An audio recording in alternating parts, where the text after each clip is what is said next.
And now for a look at what the weather has in store, here's Bob Pritchard. Good afternoon.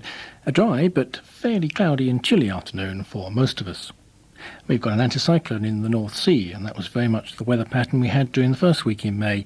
But the weather it's producing is very different from that earlier anticyclone. That one had a lot of very warm air around it and produced the very warm start we saw to the month.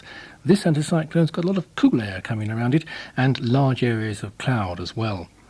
But, like the earlier one, it does look like proving quite persistent. For most places, the weather seems set to stay dry for several more days, with little chance of more than just a few showers in various parts of the country. For this afternoon, it's certainly dry just about everywhere, but let's deal with the exceptions to the dry story first. There are showers drifting north or northwest across the English Channel and approaching our more southwestern regions.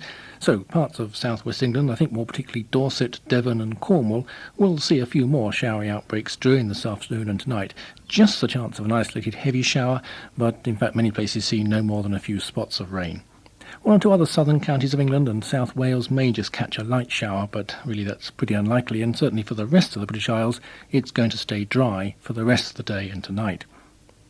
Now, as I've said, there are large areas of cloud coming around this anticyclone. Most places I think will find it quite cloudy this afternoon, and fairly chilly too, with an easterly breeze. Temperatures generally around 12 or 13 Celsius, the mid-50s Fahrenheit. There will be some brighter intervals, some southern and western districts seeing some sunshine from time to time, and here and there where the sun comes out it'll be a little warmer.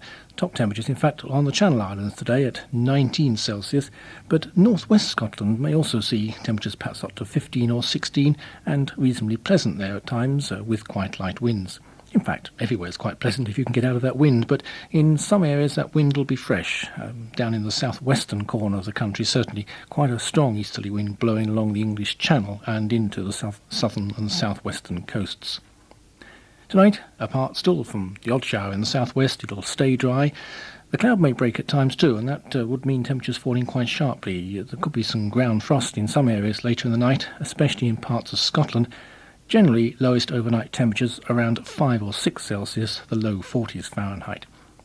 For tomorrow and Monday, not much change, although parts of Scotland may see some showers as well as some southwestern districts. That's the forecast. Back to David Miles.